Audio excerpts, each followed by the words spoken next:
കണ്ണൂരിലെ കരിങ്കൊടി പ്രതിഷേധത്തിനിടെ ഉന്തിലും തള്ളിലും പെട്ടാണ് കഴുത്തിന് പരിക്കേറ്റതെന്ന് ആരോഗ്യമന്ത്രി വീണ ജോർജിന്റെ മൊഴി.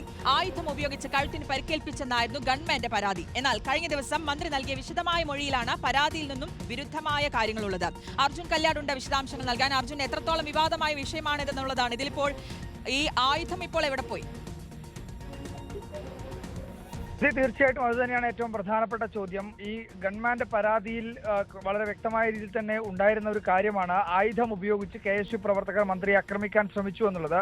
അതിന്റെ ഭാഗമായിട്ടാണ് വധശ്രമം ഉൾപ്പെടെയുള്ള വകുപ്പുകൾ ചുമത്തിക്കൊണ്ട് കേസെടുക്കുകയും KSU പ്രവർത്തകർ അതിന്റെ ഭാഗമായി തന്നെ റിമാൻഡിലാവുകയും ഏകദേശം 15 ദിവസത്തോളം ജയിലിൽ കഴിയുകയും ചെയ്തിട്ടുള്ളത്. എന്നാൽ ഇപ്പോൾ മന്ത്രി മൊഴി നൽകിയിരിക്കുന്നത് ഉന്തിലും തള്ളിലും ഇടയിലാണ് തനിക്ക് പരിക്കേറ്റത് എന്നുള്ള കാര്യമാണ്. അവിടെ മന്ത്രി ആയുധം ഉപയോഗിച്ചതുമായി ബന്ധപ്പെട്ടുകൊണ്ടുള്ള കാര്യങ്ങൾ അല്ലെങ്കിൽ അത്തരം പരാമർശങ്ങൾ ഈ മൊഴിയിലില്ല എന്നുള്ളതാണ് ഏറ്റവും പ്രധാനപ്പെട്ട കാര്യം. അതായത് ഈ ഗവൺമെന്റ് നൽകിയിട്ടുള്ള പരാതിയും മന്ത്രിയുടെ മൊഴിയും തമ്മിൽ പരസ്പര വിരുദ്ധമായിട്ടുള്ളതാണ്.